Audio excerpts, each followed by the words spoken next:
கடகராசிக்கு பலன் சொல்வதற்கு தான் காத்துக்கொண்டிருக்கிறேன். ஏன்னா இது நாள் வரை அதிகமாக பாதிக்கப்பட்டவர்கள் கடகராசிக்காரர்கள் தான். சனி பயிற்சியை பெரிதும் எதிர்பார்த்தார்கள். ஆனால் பிரமாதமாக அவர்களுக்கு நிறைய விஷயங்கள் நடக்காமல் போனதற்குண்டான காரணம் என்ன அப்படின்னா, குரு 12ஆம் இடத்துக்கு வந்து விட்டது. ஜென்ம குரு வன்ம குருங்கிறது இந்த இடத்தில் ஒத்து வராது. ஏன்னா பாக்யாதிபதி லக்ன கேந்திரங்களில் வந்து ராசி கேந்திரங்களில் உச்சமடையக்கூடியது. பஞ்சமகா புருஷ யோகத்தில் ஹம்ச யோகம் அப்படிங்கிற முதல் தரமான ராஜயோகத்தை கொடுக்க போகிறது. இது எப்படி பார்த்தாலும் பிளஸ் பாயிண்ட். இதுல மைனஸ் பாயிண்ட் கொஞ்சம் கூடுதலாக நான் சொல்வது போல் இருக்கும். ஆனால் நான் யாரையும் பாதிப்பதற்கோ யாருடைய மனதையும் நோகடிப்பதற்கோ இல்லை பயமுறுத்துவதற்கோ கூட நான் சொல்வதில்லை.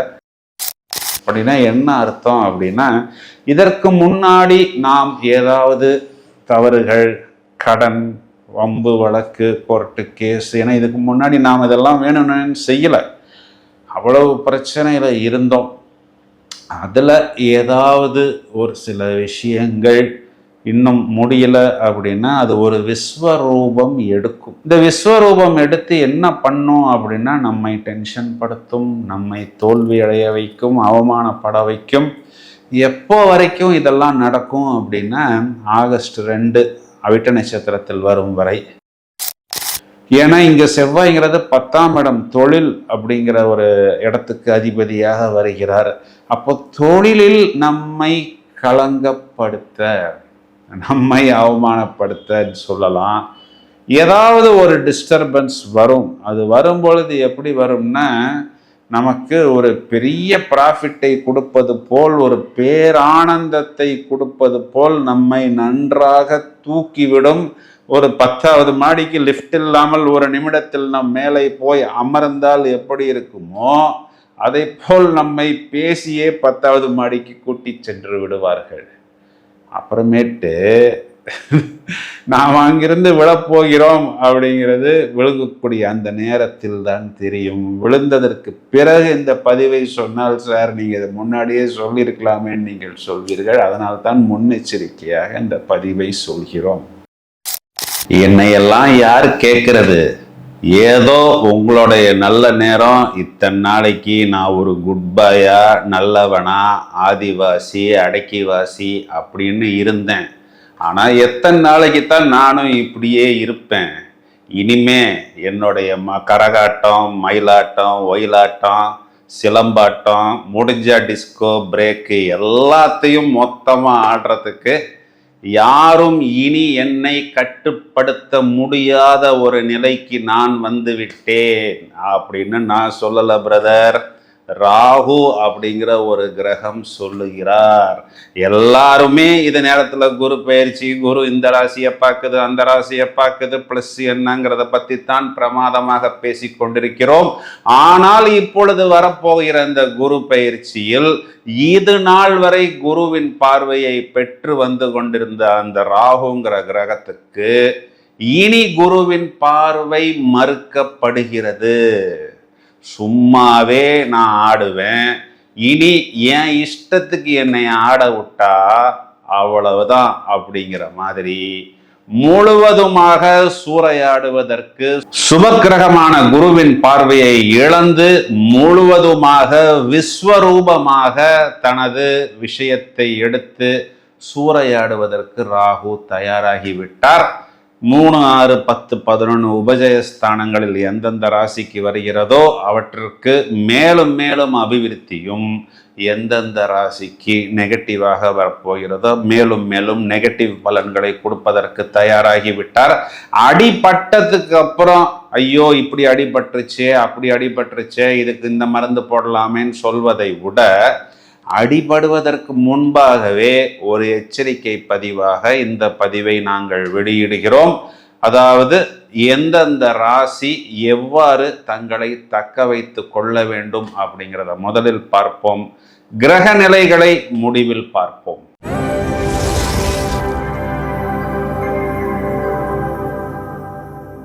கடகராசிக்கு பலன் சொல்வதற்கு தான் காத்துக்கொண்டிருக்கிறேன். ஏன்னா இது நாள் வரை அதிகமாக பாதிக்கப்பட்டவர்கள் கடகராசிக்காரர்கள் தான். சனி பயிற்சியை பெரிதும் எதிர்பார்த்தார்கள். ஆனால் பிரமாதமாக அவர்களுக்கு நிறைய விஷயங்கள் நடக்காமல் போனதற்குண்டான காரணம் என்ன அப்படின்னா, குரு 12ஆம் இடத்துக்கு வந்து விட்டது. கடகத்தை பொறுத்தவரை குரு ஒரு முக்கியமான பிளானட். ஏன்னா அவர் தான் இங்கு பாக்யாதிபதியாக வருகிறார். அவர் இப்போ ராசியில் உச்சமடைய போகிறார். அப்போ ஒரு விதத்துல பார்த்தோம்னா பாக்கியத்தில் இருக்கக்கூடிய சேட்டனை குரு பார்க்க போகிறார். ஜென்ம குரு வன்ம குருங்கிறது இந்த இடத்தில் ஒத்து வராது. ஏன்னா பாக்யாதிபதி லக்ன கேந்திரங்களில் வந்து ராசி கேந்திரங்களில் உச்சமடையக்கூடியது. பஞ்சமகா புருஷ யோகத்தில் ஹம்ச யோகம் அப்படிங்கிற முதல் தரமான ராஜ யோகத்தை கொடுக்க போகிறது. இது எப்படி பார்த்தாலும் பிளஸ் பாயிண்ட். இதுல மைனஸ் பாயிண்ட் கொஞ்சம் கூடுதலாக நான் சொல்வது போல் இருக்கும். ஆனால் நான் யாரையும் பாதிப்பதற்கோ யாருடைய மனதையும் நோகடிப்பதற்கோ இல்லை பயமுறுத்துவதற்கோ கூட நான் சொல்வதில்லை. என்னுடன் பழகினவர்களுக்கு நன்றாக என்னை பற்றி தெரியும். இருந்தாலும் இந்த இடத்துல நம்ம வந்து கொஞ்சம் எச்சரிக்கை பதிவாகத்தான் நாங்கள் இந்த விஷயத்தை கொடுக்கிறோம். 8ஆம் இடம் அப்படிங்கிறதே என்ன சொல்லப்படுகிறது அப்படின்னா மறைவு ஸ்தானம் தான். 8ஆம் இடம் வந்து நாம் ரொம்பவும் எச்சரிக்கையாக இருக்க வேண்டிய இடம். இப்போ 8ஆம் இடத்துல ராகு தன்னுடைய சொந்த நட்சத்திர சுபக்கிரகங்களின் பார்வை இல்லாமல் அவர் வந்து தன்னுடைய முழு சொரூபத்தை வெளிப்படுத்த போகிறார். அப்படின்னா என்ன அர்த்தம் அப்படின்னா, இதற்கு முன்னாடி நாம் ஏதாவது தவறுகள், கடன், வம்பு வழக்கு, கோர்ட்டு கேஸ், ஏன்னா இதுக்கு முன்னாடி நாம் இதெல்லாம் வேணும்னு செய்யலை, அவ்வளவு பிரச்சனையில் இருந்தோம். அதில் ஏதாவது ஒரு சில விஷயங்கள் இன்னும் முடியல அப்படின்னா அது ஒரு விஸ்வரூபம் எடுக்கும். இந்த விஸ்வரூபம் எடுத்து என்ன பண்ணும் அப்படின்னா நம்மை டென்ஷன் படுத்தும், நம்மை தோல்வி அடைய வைக்கும், அவமானப்பட வைக்கும். எப்போ வரைக்கும் இதெல்லாம் நடக்கும் அப்படின்னா ஆகஸ்ட் 2 அவிட்ட நட்சத்திரத்தில் வரும் வரை. இப்போ ஆகஸ்ட் 2க்கு அப்புறம் நமக்கு கொஞ்சம் ஒரு கிரிப்பு கிடைக்கும். நவம்பர் மாதம் 11ஆம் தேதி ராகு 7ஆம் இடத்துக்கு வரும். அதுதான் மகர ராகுவிற்கு நிகர ராகு கிடையாதுன்னு சொல்லக்கூடிய அமைப்பு. அது காலகட்டங்களில் இந்த ராகுவிற்கு குருவின் பார்வை, இது குரு சண்டாள யோகம்ங்கிற அமைப்பில் வருகிறது. அப்பத்தான் நமக்கு நிவர்த்தி கிடைக்கும். அப்படின்னா என்ன அர்த்தம்? ஆரம்பத்தில் கூடுதல் கவனம் எடுத்துக்கொள்ள வேண்டும். எல்லா விஷயங்களிலும் யாராவது ஒருத்தங்களுக்கு கடன் வாங்கி கொடுத்தால், இல்லைன்னா கடனை திருப்பி கொடுத்தா, சார் கடனை திருப்பி கொடுத்தா என்ன சார் எனக்கு பிரச்சனை, நான் தான் எல்லாம் பைசல் பண்ணி முடிச்சிட்டேனே பிரதர், ஏன் பிரதர் இந்த விஷயத்தை எப்படி சொல்றீங்க அப்படின்னா, இதெல்லாம் நடந்திருக்கு பிரதர். கடனை நாம் கொடுத்து விட்டோம், முடித்து விட்டோம்னு மொத்தமாக ஒரு அமௌண்ட்டை கொடுப்போம். கடன் கொடுத்தவங்க என்ன தெரியுங்களா சொல்லுவாங்க, சார் நீங்கள் கொடுத்தது அசல் இல்லை சார், வட்டியைத்தான் சார் கொடுத்துருக்கிறீங்க. ஆஸ் பர் அவர் ரெக்கார்ட்ஸ் எங்கள் லேப்டாப் என்ன சொல்லுது அப்படின்னா, நீங்கள் இன்னும் அசலே ஒரு இவ்வளவு பெரிய தொகை கொடுத்தாக வேண்டும் அப்படின்னு சொல்லுது. அப்போ கடனை திருப்பி கொடுக்கறதா இருந்தால் கூட ஒரு லீகல் டீமை வைத்துக்கொண்டு அசல் என்ன, வட்டி என்ன, இதுக்கு என்ன வெய்வரு, இதோட இது முடிஞ்சிருச்சா அப்படின்னு எழுதி வாங்கி கொண்டு தேவைப்பட்டால் அதனை ரெஜிஸ்டர் செய்யணும்னா அதனை ரெஜிஸ்டர் கூட செய்து பக்காவாக எல்லா விஷயங்களிலும் கூடுதல் கவனம். 8ஆம் இடத்தில் ராகு, அதான் நம்ம சொல்றோம் பார்த்தீங்களா, அந்த கரணம் தப்பினால் அப்படிங்கிறது அது இந்த இடத்தில் பூரணமாக பொருந்தும். இப்போ நான் சொன்னது ஒரு எக்ஸாம்பிள் தான். இது எந்த விஷயமாக இருந்தாலும் சரி, ஒரு மெடிசன் எடுக்கிறதா இருந்தால் கூட அந்த மெடிசன் அங்கீகரிக்கப்பட்ட மெடிசன். இப்போல்லாம் ஜெமினியில் சாட் ஜிபிடியில் போட்டோம்னா எல்லா விஷயங்களும் history, geography, biography, physics, biology எல்லாம் ஆதி அந்தம் எல்லாமே வந்து விடும். அப்போ அதனுடைய அர்த்தம் என்னன்னா, ஒவ்வொரு விஷயத்திலும் கூடுதல் கவனம். கொஞ்சம் அப்படி ஸ்லிப் ஆச்சுன்னா ஃபைன் கட்ட வேண்டியது வந்துடும். இது நம்மளுடைய விஷயத்துக்கு மட்டும்தானா அப்படின்னு நம்ம பார்த்தோம் அப்படின்னா, ஆகஸ்ட் மாதம் 2ஆம் தேதி அவிட்ட நட்சத்திரத்துக்கு ராகு வரப்போகிறார். அப்போ இந்த இடத்துல செவ்வாய்ங்கிறது நமக்கு 5-10 குறிகாட்டுகிறார். குழந்தைகள் சம்பந்தப்பட்ட விஷயம். குழந்தைங்க ஹாஸ்டலில் படிக்குது, காலேஜில் படிக்குது, நான் வெளியூரில் இருக்கிறேன், I am a free bird அப்படின்னு நினைத்து கொள்ளாமல், குழந்தைகள் நம் குழந்தைகள் நல்ல குழந்தைகளாக இருந்தாலும் அந்த குழந்தைகளை பொல்யூட் பண்ணுவதற்குன்னு யாராவது ஒருவர் வருவார். இப்போ எந்த விதத்தில் குழந்தைங்க எப்படி பொல்யூட் ஆகிறாங்கங்கிறதே தெரிய மாட்டேங்குது. பழகும் பொழுது அப்படியே ஒரு கம்பெனியன் போல், ஒரு ஃப்ரெண்டு போல், ஒரு ரூம்மேட்டு போல் வரக்கூடிய நபர்கள் ஏதாவது சில அங்கீகரிக்கப்படாத தீய பழக்க வழக்கங்களை வெளியில் சொன்னால் அது டேஷ் அப்படிங்கிற மாதிரி சில பழக்க வழக்கங்களை நம்மளுடைய குழந்தைகள் மேல் ஒட்டி வைத்து விடுவார்கள். அதோட அவங்க வேலை முடிஞ்சிருச்சுன்னு அவங்க போய் விடுவாங்க. அப்புறம் நம்ம தான் ரொம்பவும் மெனக்கெட்டு ரொம்பவும் போராட வேண்டிய ஒரு சூழ்நிலை வரும். இது 7ஆம் இடத்துக்கு வரப்போகிறார் ராகு. அது பிஸ்னஸ் பார்ட்னராக இருந்தாலும், லைஃப் பார்ட்னராக இருந்தாலும், லைஃப் பார்ட்னருடைய பிரதர் சிஸ்டராக இருந்தாலும், வெளிநாட்டு தொடர்பாக இருந்தாலும், இல்லை ஏதாவது குட்ஸ் எக்ஸ்போர்ட் இம்போர்ட் சம்பந்தப்பட்ட விஷயங்களாக இருந்தாலும்.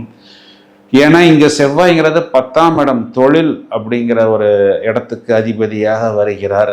அப்போ தொழிலில் நம்மை களங்கப்படுத்த, நம்மை அவமானப்படுத்த சொல்லலாம்.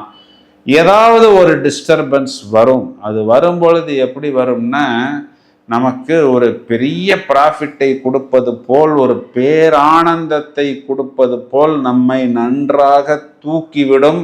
ஒரு 10வது மாடிக்கு லிஃப்ட் இல்லாமல் ஒரு நிமிடத்தில் நம் மேலே போய் அமர்ந்தால் எப்படி இருக்குமோ, அதை போல் நம்மை பேசியே 10வது மாடிக்கு கூட்டி சென்று விடுவார்கள். அப்புறமேட்டு நாம் அங்கிருந்து விழப்போகிறோம் அப்படிங்கிறது விழுகக்கூடிய அந்த நேரத்தில் தான் தெரியும். விழுந்ததற்கு பிறகு இந்த பதிவை சொன்னால், சார் நீங்கள் இதை முன்னாடியே சொல்லியிருக்கலாமேன்னு நீங்கள் சொல்வீர்கள். அதனால் தான் முன்னெச்சரிக்கையாக இந்த பதிவை சொல்கிறோம். என்ன பண்ணலாம்? ரொம்பவும் சேஃப்டி, பயணம், பாதுகாப்பு, ஹெல்மெட் அணிந்து கொள்வது. சார் குளிக்கும்போது ஹெல்மெட் போட்டுக்கலாமா? குளிக்கும்போது ஸ்விம்மிங் பூலில் குளிக்கும்போது கூட ஹெல்மெட் போட்டுக்கலாம். ஏன்னா 8ஆம் இடம்ங்கிறது கூடுதல் கவனம் எடுத்துக்கொள்ள வேண்டும். ரொம்பவும் ஒவ்வொரு நிமிடமும் ராசியில் குரு இருக்கிறார். இருந்தாலும் நாமவே போய் சிக்கிக்கொள்ளாமல் இது நாள் வரை எப்படி பயணித்தோமோ அவ்வாறே பயணிப்பது. புதிய விஷயங்கள் எதுவாக இருந்தாலும் கொஞ்சம் ரிஸ்க் எடுக்காமல் ஒரு நவம்பர் மாதம் வரை தள்ளி போடுவது. குழந்தைகளை கண்காணிப்பது. கண்காணிக்கிறோம் என்று தெரியாமல் குழந்தைகளை கண்காணிக்க வேண்டும். ஏன் அப்படின்னா, நாம் கண்காணிக்கிறோம் அப்படின்னா குழந்தைங்க நம்ம ஏதோ அவங்கள டவுட் படுறோமோன்னு சொல்லி அவர்கள் மூட் அவுட் ஆகக்கூடாது.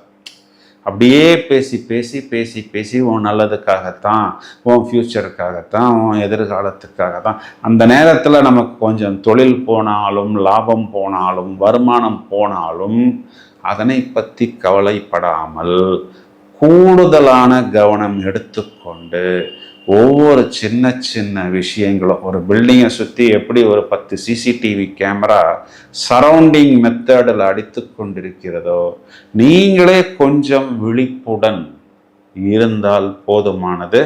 கண்டிப்பாக இந்த 8ஆம் இடத்தில் இருக்கக்கூடிய அஷ்டம ராகுவிற்கு கூடுதல் பரிகாரங்கள் பண்ணணும். இந்த பதிவின் முடிவில் நிறைய பரிகாரங்கள் சொல்லியிருக்கிறேன். இதை தவிர உங்களால் முடிந்தால் துர்கா யாகம் அஷ்டமி திதிகளில், அமாவாசை நாட்களில், பௌர்ணமி நாட்களில் நீங்கள் பண்ணலாம். சூலினி துர்கா, ஜெய துர்கா போன்ற யாகங்கள் செய்து கொள்வதன் மூலம், துர்கா சப்தசதி பாராயணம் செய்வதன் மூலம், சண்டி யாகம், சார் அதெல்லாம் ரொம்ப காஸ்ட்லி அப்படின்னா சில கோயில்கள் எல்லாம் குரூப்பாக செய்கிறாங்க. குறிப்பாக உங்கள் நட்சத்திரம் வரக்கூடிய நாட்களில், வெள்ளிக்கிழமைகளில், அமாவாசை பௌர்ணமி திதிகளில் இந்த மாதிரி யாகங்களில் பங்கு பெறுவது, அதற்கு செவ்வரளி மலர்கள் வாங்கி கொடுப்பது, இனிப்புகள் செய்து நேவேத்தியம் செய்து அதனை வரக்கூடிய பக்தர்களுக்கு விநியோகம் செய்வது, இந்த மாதிரி உங்கள் சக்திக்கு என்ன முடியுமோ, இங்கு பக்தி தான் முக்கியம். உங்கள் சக்திக்கு நீங்கள் முடிந்த விஷயங்களை செய்வது. இதையும் தவிர அஷ்டமி திதிகளில் பைரவர் வழிபாடு, குறிப்பாக தேய்பிரை அஷ்டமி திதிகளில் எல்லா சிவன் கோயிலிலும் பைரவர் சன்னிதானம் இருக்கும். அந்த நேரத்தில் பார்த்தோம்னா அங்கே அர்ச்சனை, அலங்காரம், அபிஷேகம் போன்ற விஷயங்களை அங்கே இருக்கக்கூடிய புரோகிதர்கள் செய்து கொண்டிருப்பார்கள். உங்களால் முடிந்த பங்களிப்பு செய்வதன் மூலம், பிரார்த்தனைகள் செய்வதன் மூலம் 99% பிரச்சனை தலைக்கு வருவது கேப்புடன் போய்விடும், இல்லைன்னா தலை கவசத்துடன் போய்விடும் அப்படிங்கிறது தான் நிதர்சனமான உண்மை. மே மாதம் 26ஆம் தேதி குரு பயிற்சி நடக்க இருக்கிறது. இது நாள் வரை மிதுனராசி மண்டலத்தில் இருக்கக்கூடிய குரு பகவான் இனி கடகராசி மண்டலத்தில் உச்சமடைய போகிறார். இது நாள் வரை அவர் ராகுவை பார்த்து கொண்டிருந்தார். ஆனால் இனி அவர் ராகுவை பார்க்க மாட்டார். இனி அவர் விருச்சிகத்தையும் மகரத்தையும் மீனத்தில் இருக்கக்கூடிய சனி பகவானைத்தான் பார்க்க போகிறார். மேலும் ராகு என்ற கிரகம் இப்பொழுது சனியின் வீட்டில் தனது சொந்த நட்சத்திரத்தில் ஆகஸ்ட் மாதம் 2ஆம் தேதிக்கு பிறகு அவர் செவ்வாயின் நட்சத்திரத்தில். இந்த கூட்டணியில் நம்ம உத்து பார்த்தோம் அப்படின்னா ராகு, சனி, செவ்வாய் அனைத்து அசுப கிரகங்களும் ஒன்றாக இந்த இடத்தில் சங்கமிக்கிறது. இப்போ இதுக்கு பரிகாரம் அப்படின்னு நம்ம எடுத்துக்கிட்டோம்னா, குறிப்பாக செவ்வாய்க்கிழமைகளில், வெள்ளிக்கிழமைகளில், ஞாயிற்றுக்கிழமைகளில், ராகு காலங்களில் துர்க்கையை வழிபடுவது, அஷ்டமி திதிகளில், அமாவாசை திதிகளில், பௌர்ணமி திதிகளில் வாராகி, பிரத்யங்கரா, காளிகாம்பாள் போன்ற உக்ரமான தெய்வங்களை நீங்கள் வழிபாடு செய்து முடிந்தால் சின்ன சின்ன யாகங்களோ, அர்ச்சனைகளோ, அபிஷேகங்களோ, அன்னதானங்களோ செய்வதன் மூலம், இந்த தெய்வங்களுக்கு உண்டான மந்திரங்களை, ஜபங்களை செய்வதன் மூலம் இதன் வீரியத்தை நீங்கள் வெகுவாக குறைத்து கொள்ளலாம். முடிந்தால் ஒரு முறை திருநாகேஸ்வரம் சென்று ராகு பகவானுக்கு பால் அபிஷேகம் அல்லது அர்ச்சனை போன்ற விஷயங்களை உங்களால் உங்கள் சக்திக்கு என்ன முடியும் அதனை நீங்கள் செய்து கொள்ளலாம். பிறகு ராகு செவ்வாயின் நட்சத்திரத்தில் பயணிக்கும் பொழுது உங்க வீட்டுக்கு பக்கத்தில் இருக்கக்கூடிய பிரதான முருகன் கோயிலில் நீங்க செவ்வாய்க்கிழமைகளில், வெள்ளிக்கிழமைகளில் தொடர்ந்து அர்ச்சனை, அபிஷேகம் செய்வதன் மூலம் இதன் வீரியத்தை நீங்கள் வெகுவாக கட்டுப்படுத்தி கொள்ளலாம். இன்னும் நிறைய காணொளிகள் தயாராகி கொண்டிருக்கிறது. தொடர்ந்து இணைப்பில் இருங்கள். வாழ்த்துக்கள். Thank you friends.